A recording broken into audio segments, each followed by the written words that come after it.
Ok. Bienvenidos a un nuevo episodio. Hola, hola, ¿cómo están? Ese ya el podcast número 17 y estoy con un amigazo de... ¿Qué estudias, güey? ¿Conta? Juan Pablo Arroyo, ¿cómo estás, mi hermano? ¿Cómo estás, Luis? No, pues yo aquí feliz de que pues al fin me invitaste como para grabar contigo, ¿no? Ya, Ya ya, ya estoy era hora, güey. esperando. Sí, sí, sí, ya te había desesperado por estar acá, güey. No, bueno, mi hermano, pues muchas gracias por estar acá. Creo que es muy importante para mí que un cuate como tú, desde tu perspectiva, pueda hablar de este tema. Un tema rotísimo, mi hermano. Me encanta el título. El COVID-19 no quebró la economía, ya estaba rota. Y antes de empezar a hablar un poquito más, pues quiero hablar de lo general de ti, de tus estudios. Bueno, para los que no conocen a Juan Pablo, y espero que lo estén escuchando en muchas partes del mundo, porque pues es boliviano y ha venido a México a romperla en el TEC de Monterrey, estudiando Contaduría Pública y Finanzas. Fuiste representante distrital de Interact Bolivia. En, bueno, ahorita nos vas a platicar un poquito más de eso. Y bueno, has sido embajador TEC, o sea, llegaste a México a romperla con todo. Y tanto es así que al final de la primera gestión que tuviste, bueno, te certificaste en liderazgo en Harvard. Cuéntanos un poquito más de todo lo que ha sido tu experiencia desde que eh, partiste de Bolivia hasta que llegaste acá, mi hermano. No, pues la verdad es que es algo, ahorita me emociona un buen porque pues ya son más de 3 años que estoy aquí y pues la verdad la primera vez que llegué pues era con un pasaje de retorno a Bolivia a los 6 días. La verdad es que muchos de mis amigos ni sabían, yo ya les había dicho que hasta había ganado la beca y todo y pues cuando llegué aquí ni siquiera estaba aceptado en el TEC. Me pusieron mi examen en el día de mi graduación en Bolivia y pues ya perdí mi vuelo, hice mi examen aquí, me esperé 3 meses, dejé una beca allá en Bolivia a mi familia, amigos, y a los 3 meses recién, pues me dijeron que sí me habían dado la beca y todo, y ya por eso ya me quedé en el TEC. Y bueno, Buenísimo. la verdad es que como tú comentas, ¿no? Lo de Interact fue como la parte en la que cerré en Bolivia estuvo súper padre porque es un club de jóvenes de 12 a 18 años que está patrocinado por Rotary. Y pues gracias a muchos de mis compañeros y todo, pues pudimos fundar un club allá. Y después de eso ya me nombraron representante distrital de Interag y estuve a cargo de los clubes en Bolivia. Entonces, la verdad, una muy, muy bonita experiencia. Y pues aún más bonita, porque pues la tuve junto a grandes amigos y pues ahora igual, ¿no? Tengo todas estas experiencias en el TEC gracias a eso. Pero a ver, cuéntanos un poco, cuando llegaste, me dices que te fuiste diciendo que ya traías todo el pase completo y no era así. Cuando llegaste acá, ¿te imaginaste que ibas a ser embajador cuando ni siquiera tenías ese dato confirmado? ¿Ya lo habías dicho a tus cuates, brother? Bueno, la verdad es que no, porque de hecho reuní como a mis mejores amigos y les dije, no, pues les cuento que me voy a ir a México, que me gané la beca, que esto y el otro. Y cuando llego aquí, digo, pues no estaba aceptado. Y la verdad es que era mucho riesgo, pero pues era por lo que yo quería y pues decidí quedarme. Y aunque, digamos, no tenía con quién pasar, digamos, pues las fiestas, todo eso, yo tenía un amigo aquí, estudié en primaria, en cuarto de primaria aquí en México y pues él, como siempre, pues siempre nos recibió a toda mi familia súper feliz. Entonces, pues me fui a pasar a Tamaulipas con él, vacaciones, descubrí un poquito más de México, estuvo súper padre y pues ya después de tanto tiempo yo creo que no me la creo, ¿no? Todo lo que he vivido aquí en México y todo lo agradecido que estoy con este país. Ah, buenísimo, buenísimo. Y creo que he escuchado un par de opiniones, me da mucha felicidad escuchar bueno, gente extranjera llega acá y llega a quedarse. En realidad, creo que hemos platicado tú y yo muchísimo acerca de eso. Y creo que eso bueno, me da mucha felicidad. Y bueno, es justo de lo que quiero hablar, qué bueno que lo comentas, porque, bueno, esta perspectiva que tú tienes desde la llegada, desde haberte ido, desde haber dejado Bolivia para, pues, estudiar una carrera universitaria es muy importante y se me hace un súper valor agregado para el podcast porque he tratado de buscar gente que esté acá y tenga una perspectiva amplia de lo que se va a hablar respecto al tema. Y bueno, lo mencioné desde el principio, creo que, bueno, considero que traes una perspectiva de cambio buenísima. Y bueno, creo que es el momento de hablar un poquito de toda esta gente que tú conoces en Bolivia, todas estas personas que han salido a hacer lo mismo que tú. Entonces, no sé si quieras hablar un poquito de eso, de la gente que antes de adentrarnos al tema económico, antes de hablar un poco más de los errores o de los aciertos que ha tenido la economía global, creo que es importantísimo para mí saber como un par de cosas que tú traigas o de amigos que quieras mencionar. Digo, para que igual si nos están escuchando, no sé, mi hermano, que tengan esa perspectiva, porque creo que tú tienes más amigos que yo que han salido a romperla en otros países. Entonces es muy importante como para adentrarnos al tema de perspectiva internacional respecto a los bolivianos que están estudiando en otro lado, que tú comentaras un par de esos casos, ¿no? Ah, pues sí, bueno, como ya anteriormente ya estábamos charlando y todo, sí tengo varios compañeros de que es una amiga muy querida en Italia, pues otros amigos en Estados Unidos, mi querida Vic, también en Chile, en Brasil, y pues incluso los que igual están rompiendo en Bolivia. Bueno, la verdad es que yo creo que ninguno de nosotros al momento de graduarnos sabíamos todo lo que íbamos a pasar y menos ahora con todo lo que estamos viviendo, ¿no? Y algo que igual destaco mucho de lo que estabas mencionando es que pues incluso con algunos amigos no sabíamos que íbamos a convivir aquí en México, ¿no? Tuve la fortuna de tener algunos amigos aquí y pues la verdad es que muchos de ellos han estado súper felices y agradecidos con México, aman aquí, de hecho ya si me está escuchando Vale sabe que cuando vino aquí ella estaba súper feliz, súper contenta. Hasta me dijo, no, pues yo me voy a regresar a México porque es mi plan para vivir. Y así te digo, hay mucha gente que a lo mejor viaja a otros países, todo, pero cuando llega a México está totalmente enamorada de este país. Entonces, pues siéntese muy felices y orgullosos del país en el que viven, que ofrece muchísimo. Sí, entonces sí son varios, no nada más los que han llegado acá, o la mayoría ha llegado acá, o en general. Ajá, bueno, han llegado algunos acá, ya sea por vacaciones, otros por intercambio, porque les comenté cuán bueno era México. Otros están en España, algunos están estudiando, hay un Conta igual en Estados Unidos. Pero buenísimo. Victoria igual está en Computer Science en Kansas. A Olive, Nubia, que están en Brasil, en Estados Unidos, en Chile, ¿vale? Ariane en Italia, pues la verdad es que son bastantes y así como unos fueron por un intercambio, otros, bueno, los que te mencioné están estudiando allá, otros también han viajado. Tengo otros amigos como Adriana que está ahorita justamente en Brasil, incluso con todo esto del COVID, aún están allá. Entonces, pues la verdad sí, creo que sí nos animamos un poquito a conocer otros países y enriquecernos pues de todo lo que tienen, ¿no? No, no, y qué bueno, creo que es increíble, o sea, hablar de ya cuántos países mencionaste, o sea, desde Europa hasta la propia Latinoamérica, para allá arriba, Estados Unidos, creo que es impresionante lo que ha hecho tu gente y de verdad lo quiero remarcar. Para adentrarnos ya a este punto de lleno que quiero tocar en cuanto a la presencia de todos tus amigos, el entendimiento de todas tus relaciones o los contactos que tienes en varios países, creo que es muy bueno abrir el tema, el podcast, preguntándote que, bueno, antes de hablar de números, precisamente ya de cantidades, de porcentajes en el tema económico, ¿cómo crees o cómo has percibido que ha sido tu vivencia? Precisamente me lo comentabas, digo, la vivencia de tus amigos en los países en los que ahora viven, o sea, ¿qué perspectiva crees que tengan o del manejo de la pandemia respectivamente bueno, del país en el que viven? ¿Crees que, Ajá. cómo lo sientes? ¿Los sientes cómodos en general? ¿Crees que opinan que en general se ha manejado bien, pues respecto a todas las medidas que se han tomado? ¿Cómo los ves a la mayoría? No, pues la verdad es que yo creo que son diferentes etapas las que vivieron, ¿no? Entonces, por ejemplo, el otro día estaba hablando con un amigo que está en España, mi querido Nico, y pues hace cuenta que él me decía, mientras hablábamos, me interrumpí y me decía, oye, escuchas, están los aplausos afuera. Es porque a las 8 de la noche se hace el aplauso por todos los médicos y así, entonces me iba contando eso, ¿no? Entonces yo ya lo sentía y pues directamente en la llamada lo estaba viviendo. Y pues igual de que pues mi amiga me decía, no, pues la que está en Italia, yo nada más salgo, pero nada más puedo salir como por esta zona o salgo a pasear a mi perro, de que mis amigos en Bolivia, imagínate, allá se puso igual las medidas, hasta a mí me sorprendieron porque pues nosotros no teníamos como estas medidas aquí en México, allá hasta mi papá recientemente me envió una foto de que ya tiene su traje completo como para cuando se reúnen todas las actividades, te digo, Sí. pues es una vivencia que han tenido, pues es muy diferente, ¿no? Y en cada etapa, porque pues cada quien lo ha vivido de diferente manera y en un momento diferente, ¿no?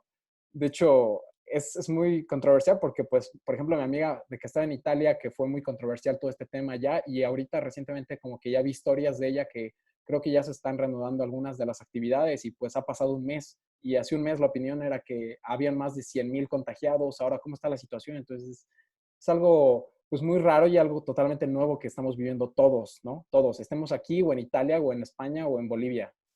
Sí, claro, creo que cada país ha tratado, bueno, o sea, cada circunstancia, ¿no? Dependiendo, o sea, como que sí ha sido muy distinto. De repente a mí me parece que algunas medidas se han respetado al 100%, pero como dices tú, es sorprendente que haya habido una cantidad enorme de casos y un mes después se intente como ya reanudar escalonadamente las actividades. Ujú. Y bueno, pero en general creo que los ves adaptados, ¿no? Como que ya Ajá. saliendo respecto a nosotros, por ejemplo. Bueno, en el caso de España, Italia, pues sí, es por las historias, te digo, o sea, no he tenido la oportunidad de hablar con ellos de que diario, así por teléfono, pero sí por las historias de que en redes, de que sí veo que ya se están reactivando, digamos, las actividades, Ok, bueno, ya adaptándose, ¿no? Hasta mi amigo Nico, pues me dijo, no, pues ya que estoy en finales, ya no me comentó como, oye, esta es la situación por el COVID, no, nada, o sea, ya directamente ya se volvió mucho más común, como tú dices, pues ya todos nos adaptamos. Pues en Bolivia igual, bueno, van cambiando, ¿no? Las noticias, estoy en contacto ahí de que me va platicando mi papá, qué onda con todo, pero pues ya todos adaptados y sabiendo, o sea, cómo es que se va a ir manejando esto ya los próximos meses. ok, ok. Oye, y te iba a preguntar, me surgió la duda igual respecto a, me decías que, por ejemplo, tienes una amiga o un amigo, me decías creo el otro día, que está en Chile, o me equivoco. Ajá, bueno, una amiga, está en Chile. Y Ajá. ahí respecto al toque de queda, ¿te ha comentado algo así o cómo lo has visto en ese sentido? Sí, de hecho, justamente estuve hablando con ella porque estuvo con una historia colaborando con una cuenta de Instagram de qué pasa en cuarentena ahí con Santi. Y Ah, ok, saludos a justamente ahí, Santi. ahí eh, con el querido Santi, y pues ahí nos estaba comentando, ¿no? Cómo es que se estaba llevando adelante. Y es que ahorita, incluso viendo algunos videos de política y todo eso, el caso chileno es muy especial porque no se sabía si realmente la crisis estaba antes del coronavirus o ahorita que se está llevando, ¿no? Porque pues han tenido muchos Claro, conflictos sociales. Entonces, imagínate, pues ahí es como en qué momento realmente estuvo peor, ¿no? Entonces, ahí pues yo con ella he podido hablar todo, también porque por videollamadas de amigos y todo, y pues la realidad es que igual, o sea, de la misma manera, se adaptó y, o sea, si bien no está, digamos, al 100% cómoda, pues todos estamos tratando de sacar lo mejor, ¿no? O al menos claro. aguantar un ratito. ¿No? Y creo que es perfecto lo que estás diciendo para ya tocar lo económico, Ujú. porque precisamente es de lo que venimos a hablar hoy, ¿no? Ya que empiece la magia, que empiece lo bueno, en el sentido de los números, mi hermano, creo que esa es la gran incógnita, no nada más para una economía como la chilena, para una economía como la boliviana, o bueno, ya precisamente para la mexicana, ¿no? Si realmente el sistema económico ya venía en una contracción, cómo se iba a manejar esa contracción. O sea, la pregunta de este podcast, ahora sí para decirla, ¿realmente el COVID-19 quebró, tiró la economía, la rompió o realmente ya estaba rota y ya tenía ciertos eh, temas de déficit, temas de deuda impagable, ¿no?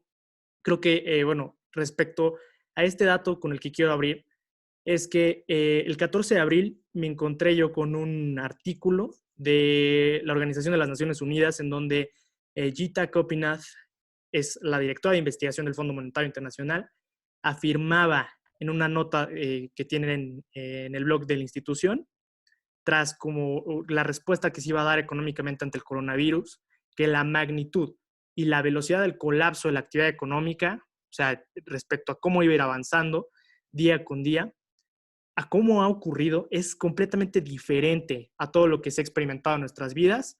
Llámese la crisis del 2015, prácticamente la última, la crisis del 2009, por supuesto, no la vamos a olvidar, y precisamente afirmaba eso, que esta que se le ha puesto el lockdown, si has visto que ya se le denomina esta crisis lockdown, sí, ¿no? ¿Sí Pues es ya es así? que es la peor, pues ya superó todas. Sí, sí, o sea, durísimo. Dicen que la peor recesión desde la Gran Depresión. Entonces, respecto a estos datos, digo, la proyección de contracciones económicas obviamente para el FMI, es Ujú. del 3% promedio en el mundo, la proyección. Y bueno, va a ir entre 6% y el 9% para países como Estados Unidos, España, Italia. ¿Tú crees que esta proyección superará ese promedio? ¿La contracción podría ser un poco peor? ¿Hasta qué punto? ¿Cómo lo ves? ¿Cómo ves este pase o no pase de esos números, de ese porcentaje? Bueno, ahí, en cuanto a ese tema, yo creo que dar números tan certeros, no sé hasta qué punto sea totalmente correcto, porque, pues, por ejemplo, digamos, con lo del 2008, o sea, casi ningún experto, o sea, pudo, o sea, pronosticar lo que iba a pasar y tampoco las consecuencias, ¿no? O sea, Claro, habían algunos estudios y también estuve checando, haz de cuenta que Prakash Longani es un economista del FMI y pues él justamente estaba estudiando como todas las estimaciones, tanto de empresas públicas, privadas, como de todos lados. Y pues estas estimaciones que tuvo en la crisis en el 2008, pues digamos, arrojaban ciertos datos. Y al final, la realidad es que solo el 10% de estas estimaciones se cumplieron. Entonces, fueron las mismas estimaciones del FMI las que no fueron reales en algún momento. Entonces, algunos presentaban cifras optimistas y al final más de 60 países cayeron en recesión. Y es que aquí lo que tenemos que destacar es que realmente la economía, a diferencia de otras ciencias que digamos, no sé, física o no sé, otras, pues realmente lo que realmente lo que estamos viendo y con lo que estamos trabajando es con humanos, ¿no? Es la acción humana. Y pues la acción humana es impredecible. Entonces, yo no me alinearía tanto con un porcentaje así exacto y como para decir si es que va a ser más, menos, porque pues realmente pues no tengo como una brújula ni nada, pero sí algo que sí hay que saber es que no vamos a tener esas estimaciones reales, ¿no? O sea, porque pues realmente, como te digo, es un comportamiento humano. Haz de cuenta que no sé, aquellos economistas que se basan netamente en las cifras, no se dan cuenta de que pues todo esto es multifactorial, ¿no? Es como un bien, ¿no? O sea, realmente claro, todos quisiéramos, nosotros como contadores, amigo, o sea, mira, claro, claro. ¿cómo determinas el valor de un bien? Ah, no, pues que la materia prima, las horas de producción, las horas de trabajo, le pones el porcentaje de utilidad y todo eso. Claro. Y eso es como quisiéramos que salga todo, ¿no? Pero pues realmente no funciona así, ¿no? Porque pues al final quien determina el valor de una cosa, de un bien en la economía, pues es el consumidor. Y el consumidor, así como tú, como yo, pues pasamos diferentes circunstancias, ¿no? Tenemos diferentes emociones y es por eso que esa acción humana es impredecible. Pero de algo que sí puedo estar seguro es que sí podría ser peor si es que no dejamos que se den las cosas de manera espontánea en cuanto al mercado, ¿no? O sea, ahorita nos estamos percatando de que están surgiendo, no sé, algunos negocios como de que, oye, ante esta necesidad surgió una aplicación en la que ya te llevan el mercado a tu casa. O surgió otra aplicación, estaba escuchando ahí en un video de una politóloga que admiro muchísimo, que en Guatemala estaba surgiendo una aplicación en la que se está dando el trueque, ¿no? Porque como hubo desabasto de algunos productos, Sí, sí, sí. porque todos se volvieron locos, no, pues entonces optaron por el trueque. Entonces, estos negocios se fueron dando de manera espontánea. Y de algo que estoy seguro es que si es que, digamos, hay gobiernos que interfieran en ese orden espontáneo dentro del mercado, en ese caso sí va a ser peor, ¿no? O sea, el tema de controles de precios, que nada más van a crear mucha más escasez, poner límites a las empresas, planificar cosas que son impredecibles, eso sí estoy seguro de que va a ser mucho peor. Porque sí, el Estado sí tiene que tener una injerencia, pero es más que todo para garantizar la seguridad y la seguridad de la gente y pues de las empresas, ¿no? O sea, estar de ese lado y más aún en esta situación, ¿no? Entonces, pues ahí realmente esas cifras, pues no te puedo decir exactamente si van a subir, bajar, pero de lo que estoy seguro es que si hay más injerencia estatal, pues seguramente va a ser peor, ¿no? Y si es que, digamos, esta injerencia no es buena para las empresas, y no solo en México, en América Latina y yo creo que en todo el mundo. No, y qué bueno que mencionas, es interesantísimo eso de cómo mencionas esta manipulación, especie de manipulación en el mercado, porque precisamente es lo que te iba a decir, o sea, Gita Kopinath yo escuchaba hace algunos, bueno, vi la entrevista hace algunos días, pero es una entrevista de abril en donde precisamente unos días antes de que salgan estas proyecciones del Fondo Monetario, la entrevistan en The Daily Show de Trevor Noah. Entonces, digamos, Trevor le pregunta como de, oye, ¿tú cómo ves? O sea, realmente estas son las proyecciones que tienen, pero ¿qué tan certeras van a ser o realmente qué es lo que le recomiendas a los países hacer, ¿no? O sea, porque digo, creo que es evidente que se tienen que meter, pero en un sentido más de estímulos, ¿no? O de tratar de aplicar este tipo de préstamos o de asistir, porque es lo que, fíjate, o sea, es lo que te quería decir desde hace rato, digamos, que las proyecciones, no sé en qué porcentaje se puedan cumplir o qué no, pero algo que es cierto y que ella afirmó en esa entrevista es que 90 países están pidiendo asistencia económica, se están acercando al Fondo Monetario Internacional para pedir asistencia económica. 90, algo que no veían desde esa crisis, aquella crisis del 2009 que dejó tantas enseñanzas, pero que no había pasado. Son 90 países de distinto sistema económico, de distinta visión respecto a lo que va a ocurrir la post-cuarentena o el post-efecto económico, que están viendo cómo van a lidiar con toda la deuda que pueden o no van a adquirir, ¿no? Pero entre lo que ella destacó, y va relacionado con lo que me habías contestado, es que si, por ejemplo, ellos llegaran cualquier país se llegara a endeudar, cualquier país llegara a pedir un préstamo y adquirirlo de parte del Fondo Monetario, debería de proteger, como tú bien lo dijiste, la salud y el bienestar de las personas y, por supuesto, de la industria médica, ¿no? De todos aquellos que se dedican a la profesión médica, de todos los doctores, de su infraestructura, creo que era lo primero. Y también hablaba de proteger el empleo, que es algo que vamos a tocar más adelante como respecto a, no sé, a las decisiones internacionales que hubo, también respecto a México. Pero bueno, hablaba como que en materia de salud se debía de gastar, que ella recomendaba que no se tentaran en tratar de limitarse, sino que debían de invertir fuerte y deberían de gastar a toda costa, obviamente con ciertas medidas económicas que deben de tomar, pero que junto al Banco Central debían de gastar o de proponer estos estímulos que ayudaran a proteger esta industria de la salud, ¿no? Y bueno, es precisamente lo que sigue de lo que quiero hablar y qué bueno que mencionaste que realmente estas proyecciones pueden ser cumplibles, bueno, no sé si se diga en ese sentido, si sea correcto decirlo, pero que se cumplan o no se cumplan, ¿no? Ajá. Y bueno, ya para tocar el tema de decisiones internacionales, te quería dar otros datos para ver cómo los ves, ¿no? Yo tengo otros datos, como diría, ya A sabes ver. quién, ¿no? La proyección de la contracción del, del, del Fondo Monetario, digo, ya la tocamos respecto a toda la contracción, pero en términos súper precisos, vamos a ver algo importantísimo que es ya uno por uno, ¿no? País por país. O sea, China pasó de crecer de 6.1% en 2019 y se pronostica que en este año solo crezca 0.5% proyectado. Y digo, hablamos de China porque qué bueno que son ellos, ¿no?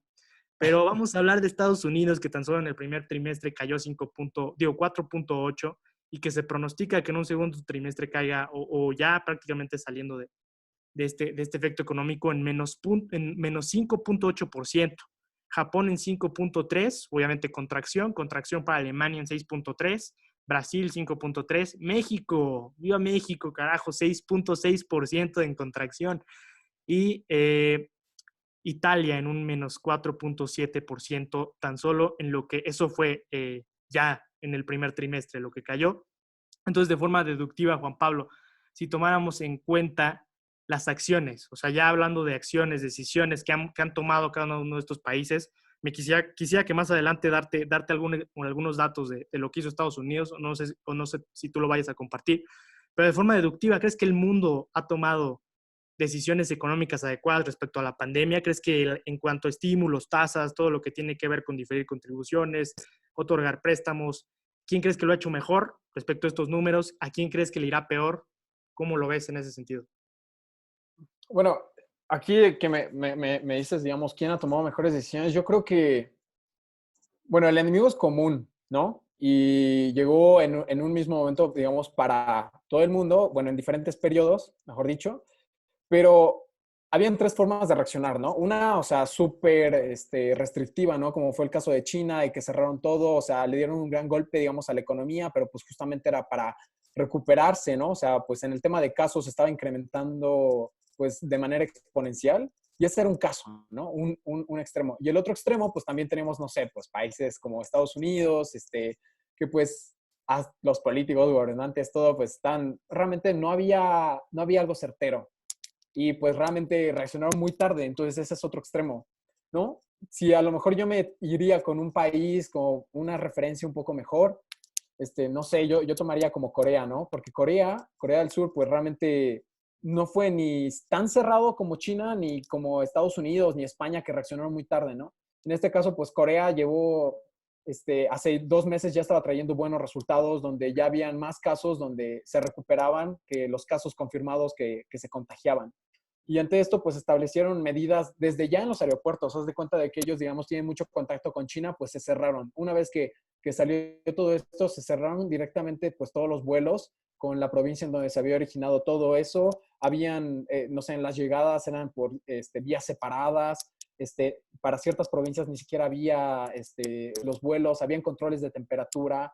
Ya se empezaron a desinfectar incluso espacios públicos, incluso antes de que ellos tengan algún infectado, ¿no? Y de hecho, o sea, ¿qué pasó cuando llegó un infectado? Pues resulta que la primera infectada fue una señora que forma parte de una secta religiosa y esta señora pues incluso dijeron, no, pues una vez que la tuvieron bien identificada, lo que hicieron, y yo siento que fue muy buena medida, es checar, ¿no? ¿Qué trazabilidad tuvo, no? O sea, ¿qué onda? ¿Dónde estuviste? ¿Con quiénes estuviste? Pues resulta que la señora había estado en 2 misas con más de 1,000 personas, entonces pues el gobierno pues tuvo que ir, les pidió a toda la secta religiosa una lista para saber qué onda, cuántos forman parte, cuántos eran los posibles contagiados, y resulta que es una lista de más de 100,000 personas.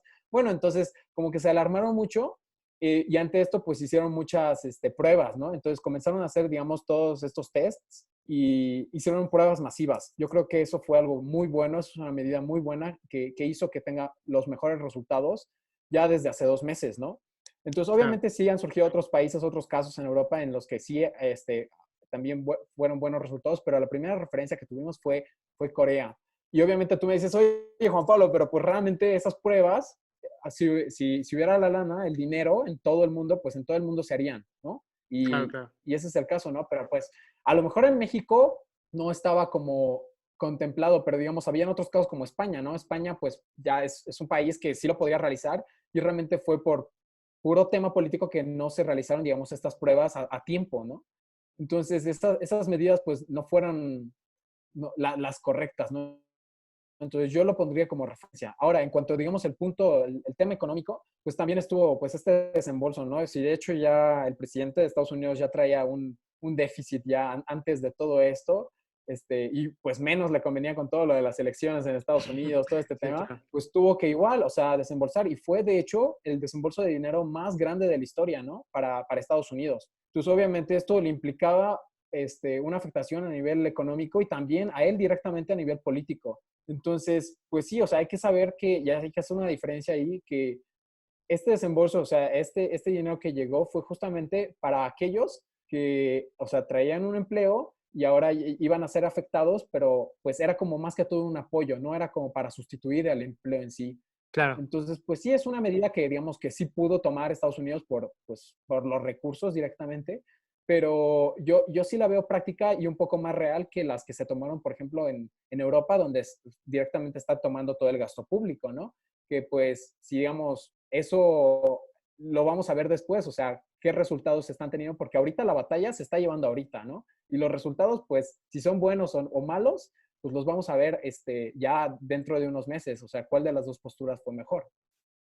Claro, claro, y qué bueno que tocas ese tema, ¿no? De Estados Unidos, creo que fue acierto económicamente soltar esta lana, ¿no? 2.2 billones de dólares en estímulos, y, digo, directo a los ciudadanos prácticamente este tipo de política monetaria que le dicen dinero helicóptero, ¿no? O sea, digo, para tratar de estimular un poco el consumo y, digo, algo que tocaremos ya, yo creo que al final del podcast también, bueno, de lo que venimos hablando también desde hace un rato, como lo dices tú, la protección del empleo. Pero, pero bueno, ya hablaremos de la forma de la protección, pero creo que sí, sí coincido contigo en la parte en la que eh, sí, esta crisis es de salud y desde el principio creo que las medidas para tomar o para destinar cierto número de lana para las pruebas, creo que hubiera sido un buen acierto y hubiera reducido gran parte del impacto. Pero bueno, como dices tú, creo que las cosas hay algunas cosas que salen bien en Estados Unidos y otras que en Europa puede que no, ¿no? Y al Ajá. revés, güey. O sea, Y la verdad es que no vamos a saber nada de estos resultados hasta que termine todo esto, ¿no? O sea, una vez más, o sea, realmente la batalla se está llevando ahorita. sí, justamente, justamente. Y bueno, creo que es importante detenernos a pensar en la batalla, pero en la batalla en el caso de México, ¿no? Ahora pasando como un poquito a este tema, quisiera hablar un poco de cómo la economía mexicana va a reaccionar y cómo va a librar su propia batalla, como lo hemos estado comentando. Yo desde un principio, desde que te mandé como el script, desde que comentábamos que iba a hacer el podcast, yo te decía como, oye, creo que no hay un mejor ejemplo para, bueno, vaya, o sea, para dar a entender o mostrar lo que era la economía mexicana o cómo ya tenía un efecto de contracción antes del COVID-19, ¿no? Presentándose el primer mes de 2020. Y me gustaría hablar del caso Pemex en particular para demostrar un poquito que si estaba rota o realidad no tanto. Vamos a ver aquí las opiniones, ¿no? Ojalá que desate algunas opiniones de la gente pro Obrador, pro López y anti López, ¿no, mi hermano? ¿Tú qué eres? ¿Anti López? Ah, pues, bueno, ahí tengo también mi opinión, ¿no? Entonces, justamente, pues lo que, lo que tú dices, no, pues yo realmente no estoy a favor de ningún partido, Ok. que forme parte del Foro de Sao Paulo, ¿no? Para empezar eso, ¿no? Si tú tienes un partido que forma parte del Foro de Sao Paulo, automáticamente estás aplaudiendo lo que es la dictadura venezolana. Y yo creo Durísimo, que, durísimo, mi hermano. pues, sí, o sea, pues realmente a lo mejor no todos como conocían eso, ¿no? También por el tema de la región, pero sí es una estrategia regional que sí hay que decirla como es, ¿no? Y bueno, Perfecto. digamos, en este tema que me estabas preguntando, no sé si me puedes repetir la pregunta, ya hasta se me fue y Sí, todo. no, perdón, digo, realmente no, creo que no le empecé, mi hermano. Discúlpame. Digo, creo que aquí es una cuestión de datos, ¿no? Digo, para la gente que nos esté escuchando fuera de México, que ojalá sea muchísima, para los bolivianos en el mundo, para los no tan bolivianos, para los super mexicanos, creo que, bueno, como dar un poco de contexto a esta parte del caso de Pemex, bueno, Arturo Herrera es el secretario de Hacienda aquí en México, y bueno, fue interesante que yo estuve revisando una entrevista, le hicieron una entrevista la semana pasada, Leo Zuckerman le hizo la entrevista respecto a la reestructuración y a cómo se iba a repensar el negocio en Pemex prácticamente, ¿no? Y bueno, decíamos ya que en el primer mes de 2020 la economía mexicana ya traía una contracción, o sea, la peor, la más profunda desde aquella crisis ya tan mencionada en este podcast de 2009, de 0.7%, ¿no? Que después las calificadoras dijeron muchas más cosas de Pemex y la calificación fue abajo, digo, ya no en el sentido de contracción, sino de la propia calificación de Pemex. Y bueno, Arturo Herrera confirmó o afirmó en esta entrevista que te platico, le dice a Leo Zuckerman que prácticamente para él es importante, o sea, que tienen que ir dos proyectos que la administración de López Obrador ya tenía planeada para su plan, para por fin cumplir los objetivos al final del sexenio, y van en, vaya, dos de los proyectos más importantes que tuvo en su campaña o que mencionó, que es la de la construcción de la refinería de Dos Bocas en Tabasco, este, para los que bueno, están fuera de México, y el aeropuerto de Santa Lucía, que bueno, hubo un tema que con el nuevo aeropuerto, para los que no han visto más del tema, pero bueno, este es el aeropuerto que se va a construir de Santa Lucía, el que se aprobó. Y bueno, él decía, Arturo Herrera afirmaba que este era el momento de gastar en los proyectos de inmediata generación, o sea, referido a estos dos proyectos que ya estaban en marcha, bajo dos premisas que la crisis de 2009 dejó dos enseñanzas. La primera, que hay que mostrar seguridad en el gasto, ¿no? Que hay que, en ciertos momentos importantes hay que gastar, pero también que en el 2009 también se gastó en muchas cosas que prácticamente, no sé, que se tiró lana en la mesa, pero que no había proyectos para generar empleo o inversión, para mover actividad económica. Entonces, digo, creo que ya me extendí un poco en la explicación, pero la pregunta es Está acá, bien. ¿no sería, fue lo ideal realmente? O sea, para este plan de inversiones inmediatas, otra vez, o sea, una refinería, todo el mundo sabe que en este momento de pensar en la energía sustentable no está tan bien visto, pues pensar en una ampliación de las refinerías y bueno, en la inversión de 8,000 millones de dólares en la refinería de Dos Bocas, mucha gente piensa que pues esta lana obviamente se podría usar ante la crisis del COVID-19, entre muchos problemas sociales que tiene México, bla, bla, bla, bla, bla. Y no se diga de la inversión que se va a hacer en Santa Lucía, ¿no? Entonces, bueno, el secretario de Hacienda, la verdad es que muy puntual en todo lo que le dijo a Leo Zuckerman, afirmó que esos proyectos van a ir porque van a ayudar a reactivar la economía después de todo el efecto COVID-19 Entonces, lo que yo te quiero preguntar concretamente es que si este plan de inversiones realmente es el ideal para este ciclo económico y si alcanzará para cubrir los gastos de la administración pública cuando todo esto termine y qué tanto, o sea, finalmente la economía ya sufría rupturas relevantes al nivel de la crisis contra el coronavirus, o sea, ya había esta crisis y si esta es la medida ideal. Mira, bueno, yo siento que desde un principio, pues, a lo mejor cómo nació, digamos, todo este tema de, igual como para que entiendan, digamos, si nos escucharon de fuera, es que se tomaron estas decisiones con referéndums, ¿no? Entonces, pues realmente estos referéndums no son una idea mala, pero pues sí fueron malas desde el principio porque pues realmente no fueron como hechas por una institución independiente para empezar. Entonces, pues desde ahí ya estás totalmente sesgado. Y pues ya cuando sacaron, digamos, todo esto, y es por lo que te digo, me voy a la pregunta, si realmente, digamos, esto va a ser ideal para reactivar la economía, pues mira, antes de toda esta crisis, ya no, ni siquiera era ideal, ¿no es cierto? Porque, o sea, tú te percatas desde las licitaciones, ¿no? O sea, en las licitaciones, pues realmente, ¿cuántos entraron de los grandes? O sea, ¿cuántos realmente les entraron? Pues realmente no entró nadie. Y es por eso, digamos, que tuvo que pasar a manos de Pemex, ¿no? Porque pues ni por el dinero, ni por el tiempo que se estaba pidiendo, pues se pudo, o sea, concretar algo, porque pues realmente estaban pidiendo más dinero y en más tiempo, porque era lo real. Sí, ahora aquí pues tú tienes que preguntarte, yo siento como, ya como líder, tienes que decir, oye, pues realmente, ¿cuántas refinerías hice yo y cuántas refinerías han hecho ellos? O sea, realmente, ¿quién Claro, sabe? Entonces, si ya desde un principio pues te dicen, no, o sea, no va a salir ni este tiempo ni en este presupuesto, pues ya, o sea, desde ese momento pues ya tienes una referencia de que a lo mejor no es lo más ideal.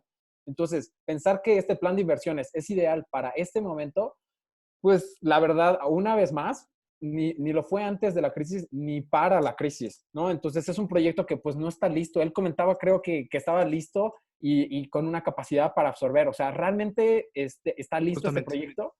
Entonces, si desde un principio no fueron atractivos, o sea, para quienes ya están en el área, entonces no creo que sea tampoco una solución. Yo creo que nada más es como, no sé, como que están tratando de sacarlo ya. O sea, este es un pretexto más.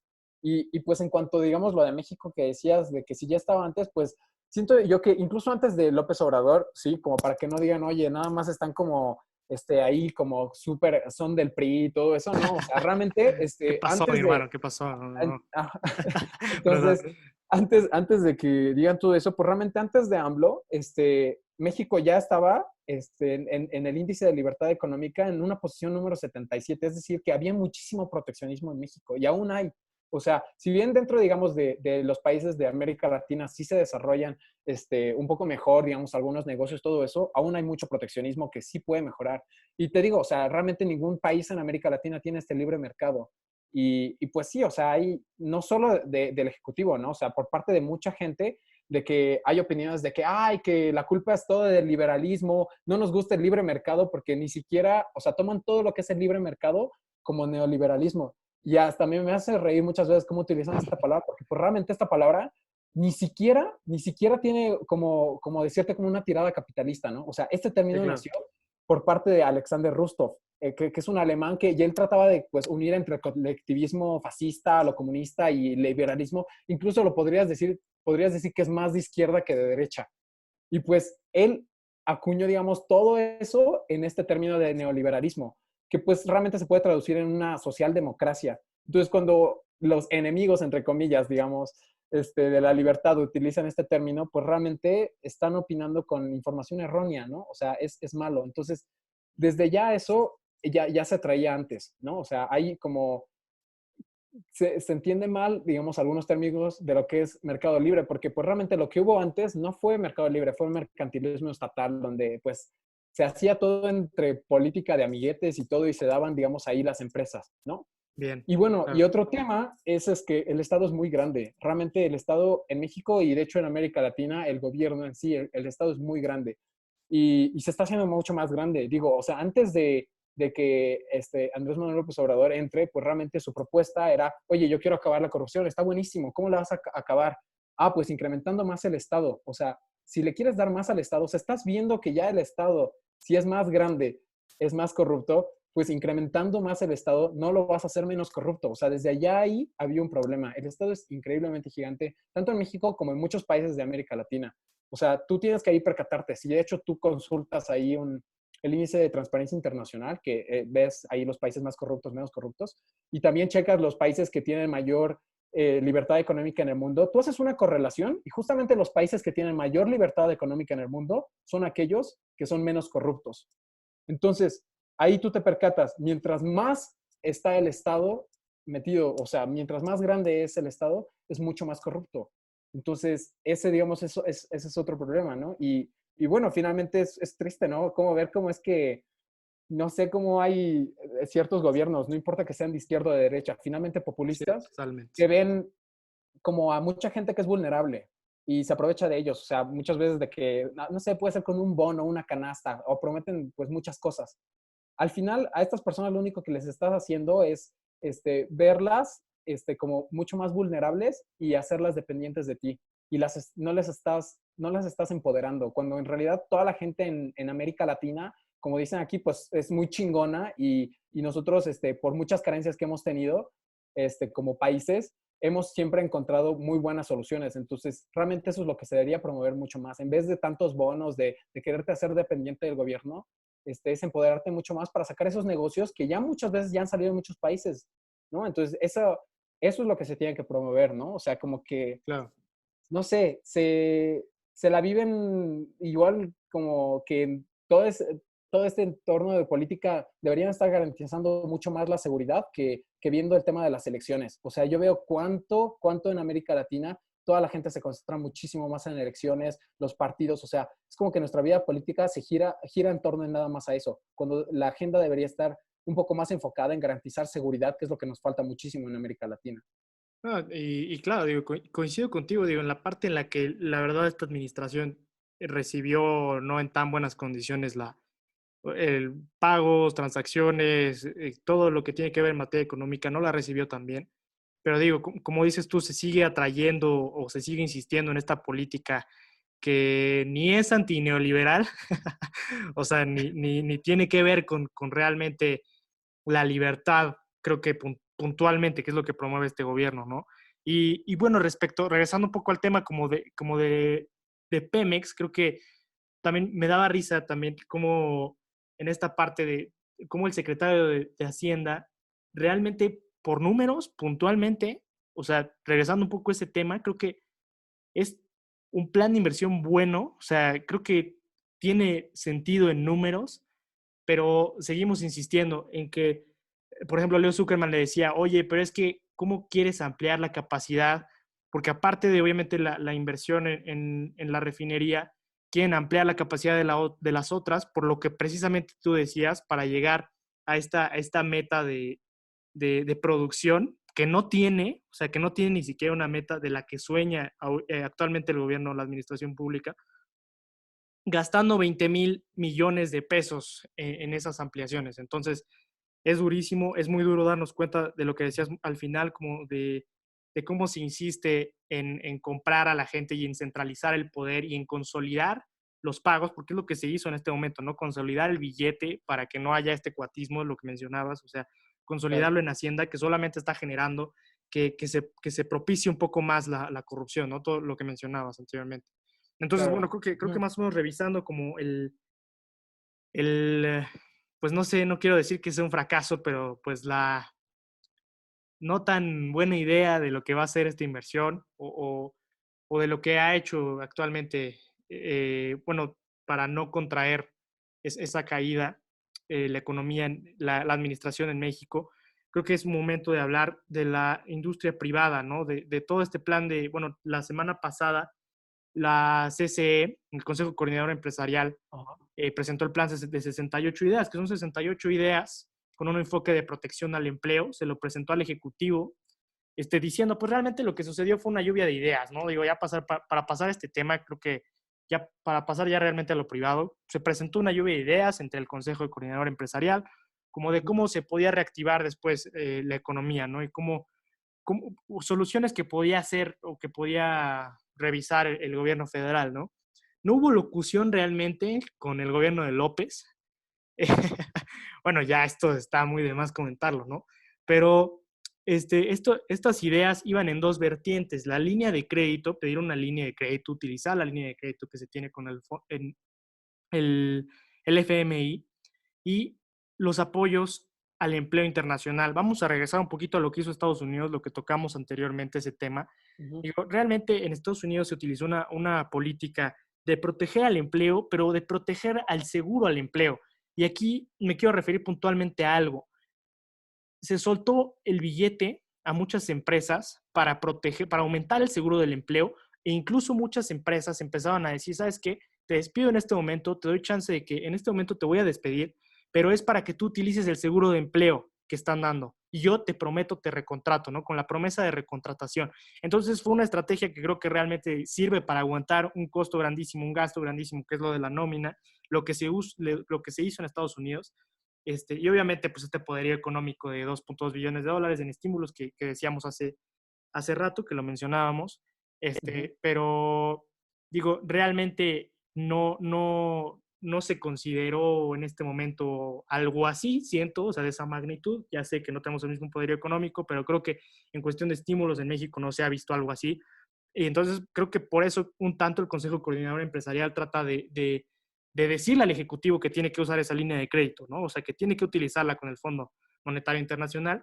Y bueno, en el caso de Europa, decir que la estrategia que se utilizó, pues es que con esta línea de crédito se cubre la nómina privada con gasto fiscal, ¿no? Perdón, no con este crédito, sino que se cubre la nómina privada con gasto fiscal. Es decir, que Ajá. comprometen a las empresas a reactivar y a mantener la nómina, ¿no? O sea, realmente no fue tan enfocado para el seguro del empleo que sucedió en Estados Unidos. Pero entonces, comentábamos desde hace rato que lo que funcionaba acá no a fuerzas funcionaba de este lado. Entonces, digo, ya para decir lo que pasó en México, pues obviamente el Ejecutivo creo que no tuvo tanta locución, dijo que prácticamente muchas gracias, pero que pues iba a considerar sus propias medidas. Presentó en la semana un plan de la nueva normalidad, que es no más que una reactivación o una serie de estímulos, pues es como la reactivación económica que va a haber por bloques, ¿no? Pero creo que no se ha dado Ujú. mayor información respecto a estos 68 puntos, ideas que se presentó. Y bueno, quiero ya nada más para terminar como mi punto y para proceder a preguntarte, quiero terminar diciendo que en Estados Unidos, aún con toda esta protección, con toda esta lana invertida, se perdieron ya eh, más de 20.5 millones de empleos, ¿no? O sea que en 6 semanas sucedió eso y que el seguro está actuando frente al tiempo que tiene su gente desempleada, más los $1,200 que le dan a las familias, ¿no? Que igual es un dineral para que se mantenga el consumo en las familias. Y bueno, estos préstamos que sí son préstamos en Estados Unidos, no como aquí en México, ¿no? Que sí son préstamos para pequeñas empresas y no las cosas extrañas que están manejando aquí de 25,000 pesos, ¿no? Pero bueno, eso ya sería meterme en otro tema. Finalmente te quiero preguntar puntualmente esto. Ajá. ¿Por qué crees que México se verá, bueno, más bien si México lo ves obligado a tomar medidas económicas de endeudamiento si recae en brotes, y que si, como está existiendo en Europa y en Estados Unidos, va a haber este tipo de apoyos? O sea, ¿y por qué no ha habido apoyos aparte del poderío económico que nos falta? O sea, ¿por qué no ha habido este tipo de medidas? O sea, eh, ¿por qué no? O sea, es lo que un poco me da como desconcierto, coraje. ¿Por qué no se ha visto una estrategia económica clara durante estos 2, 3 meses? O sea, ¿por qué no se ha planteado más que tomar un poco de los fideicomisos y todo este sentido para financiar una crisis como esta? Bueno, en el primer caso, digamos, retomando lo que comentas, ¿no? De Estados Unidos y de Europa, ¿no? Estamos viendo estas dos opciones para empezar, ¿no? Estas dos opciones, pues tú preguntas, oye, ¿por qué a lo mejor por qué no se tomó una de estas o hubo otra? Pues para empezar, pues la de Estados Unidos sí fue más como, sí fue como una solución, sí incentiva todo lo que quieras, pero realmente es como un parche, ¿no? O sea, sí tapas la herida, pero como tú dices, finalmente surgieron más desempleos, entonces no es una total solución. Y bueno, digamos, lo de Europa, pues finalmente es encargarse del empleo. Como ya habíamos dicho anteriormente, ¿no? Ya vamos a ver los resultados después de cualquiera de las dos posturas. Pero en cualquiera de los dos casos, si es que, digamos, yo tuviera que optar por una para México, yo no me casaría tanto con el hecho de Europa porque pues tiene un estado benefactor que para poder llegar a hacer eso y para poder tener ese estado benefactor, pues ya tuvo un detrás económico y muy bueno. O sea, realmente ya ellos ya pasaron, digamos, una etapa en la que, pues, antes Suecia, que a lo mejor, digamos, no está, digamos, en los primeros lugares, pero antes, en los 60 sí se ubicaba en los primeros lugares, justamente por temas de libertad económica, antes de tener todo este estado benefactor. Pero es una realidad que no tenemos en México ni en América Latina. Entonces, pues realmente ahorita donde está la solución, pues realmente es en cómo, digamos, va a actuar el Ejecutivo, si beneficiando o no beneficiando a lo que son las empresas. Y en este caso, digamos, de las 68 ideas que fueron propuestas, pues realmente nosotros tenemos que entender que fueron ignoradas, uno, por el Ejecutivo, porque pues finalmente como que ellos quieren buscar, como bien lo dices, o sea, están presentando su propio plan. Y es triste que pase esto porque, no sé, como que justamente en este momento, ¿cuál es el enemigo común?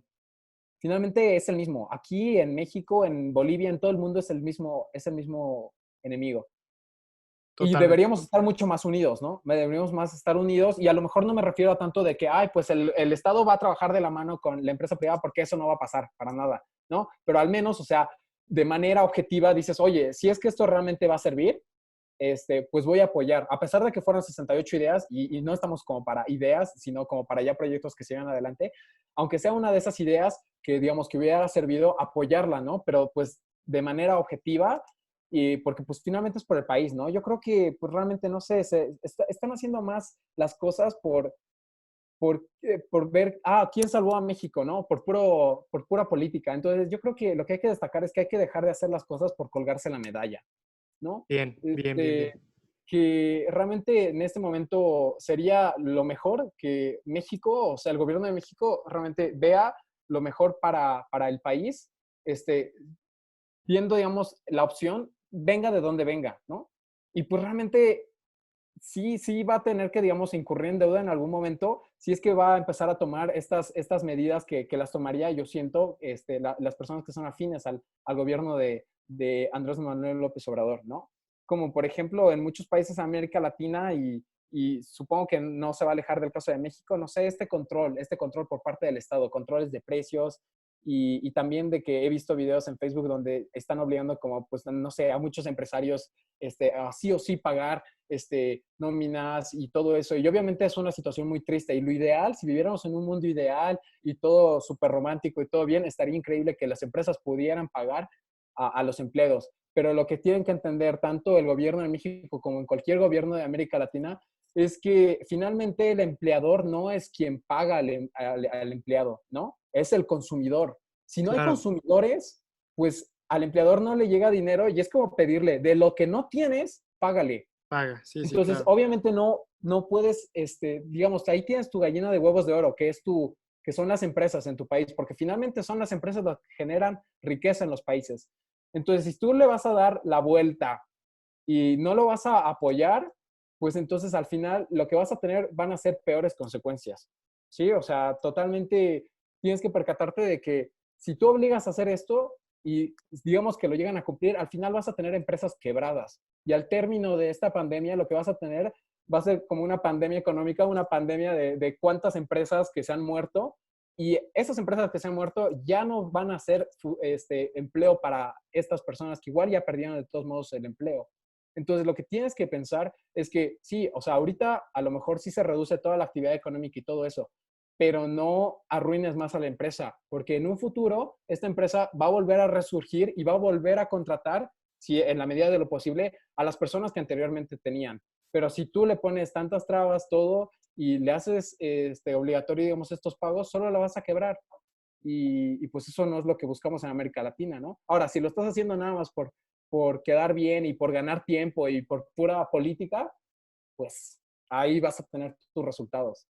Sí, no, claro, güey. Y creo que, o sea, también en ese sentido, o sea, los empresarios no han optado por pedir no pagar o creo que se ha optado por medidas de diferir los pagos, ¿no? O sea, creo que ningún empresario yo he escuchado que diga, oye, ¿sabes qué? Es que yo no quiero pagar. Saben que tienen que hacerlo, pero creo que no ha habido esta facilidad, o bueno, en el caso de México no se ha dado tan congruentemente, pero creo que tienes razón completamente en la conclusión. Creo que ya para cerrarlo, en ese sentido, creo que la mía es que la economía de México sí ya traía una contracción. Para mí no estaba rota. Que sí traía muchos detalles en cuestiones de endeudamiento, en cuestiones de proyectos prácticamente imposibles de financiar o que son posibles de financiar, pero que probablemente esa lana se debería de redirigir o debería de un esfuerzo para que se aprovechara de mejor forma en proyectos un poquito más rentables. Pero creo que, como lo que mencionas al final, mi conclusión también general es que la economía debe de apoyar a, como bien lo dijiste, su, ¿cómo dijiste? De huevos de oro, su gallina de huevos de oro. Realmente, porque ahí es donde va a estar el cash, ahí es donde va a fluir todo lo que nos va a tocar a los demás en cuanto a servicios básicos, en cuanto a infraestructura, en cuanto a muchas cosas que vienen de una buena administración en cuanto a la política monetaria y fiscal, ¿no? Entonces creo que sería mi resumen, creo que el gobierno de México lo puede hacer mejor. Creo que esta administración puede indagar un poco más en las opciones que tiene y voltear a ver un poco más los mercados internacionales, ¿no? Porque bien lo dijiste, es una crisis que es multifactores y es una crisis sin precedentes que obviamente está referida a lo más importante que creo que tenemos, porque el segundo, y remarcar mucho eso, ¿no? O sea, que el segundo costo más importante que tiene esta crisis es el económico. El primero, por encima de todo, las vidas humanas, ¿no? Y el bienestar de la gente, ¿no? Creo que se puede tomar un poco de referencia a todo lo que platicamos en los mercados internacionales, las medidas que han funcionado y las que no. Sabemos que no somos economías de ese mundo, sabemos que no somos España, que no somos Estados Unidos, y tampoco somos China, pero creo que con las opciones que tenemos acá y apoyando a las empresas puede salir adelante, ¿no? Entonces, no sé si tú quieres dar una conclusión general, ya para terminarlo. Muy buen podcast, casi una hora, mi hermano, jamás había hablado No, con no alguien. metes. Pero ¿sabes qué? Estoy muy contento porque va a ser el primero en YouTube. Entonces, a ver cómo nos va de ese lado, ¿no? El primer podcast a distancia, el primer podcast en YouTube, el podcast más largo, rompiste récord hoy, mi hermano. No, y seguramente ya tengo esa debilidad, ¿no? De que sí me extiendo un poquito, pero pues bueno, ya para cerrarlo, no sé, pues comentar, ¿no? Finalmente yo creo que eso parte de cada uno de nosotros, ¿no? Como latinos. Y esto es para todos mis amigos, igual que son mexicanos que siempre estoy muy, muy agradecido con cada una de las familias que he conocido aquí, amigos, todos siempre han sido muy buena onda. Igual yo tengo certeza de que todos mis amigos en el extranjero pues igual están tratando de enriquecerse al máximo de todas las culturas diferentes y pues también a todos los bolivianos, yo creo que, bueno, todos como latinoamericanos tenemos que saber que en ese momento es más que todo estar unidos, ¿no? Estar unidos y saber que tenemos que trabajar porque pues el enemigo es el mismo y queramos o no, esta sí es una batalla que pues ahorita la estamos librando y pues tenemos que saber cómo trabajar.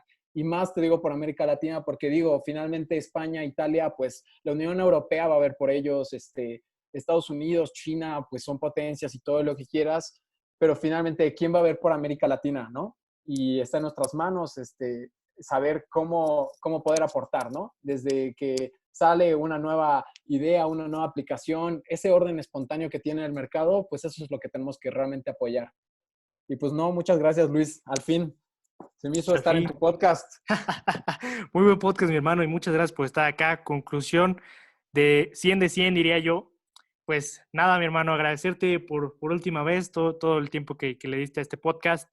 Y bueno, para todos creo que quédense un mensajito nada más para que se queden en casa, que sigan siendo productivos, no productivos.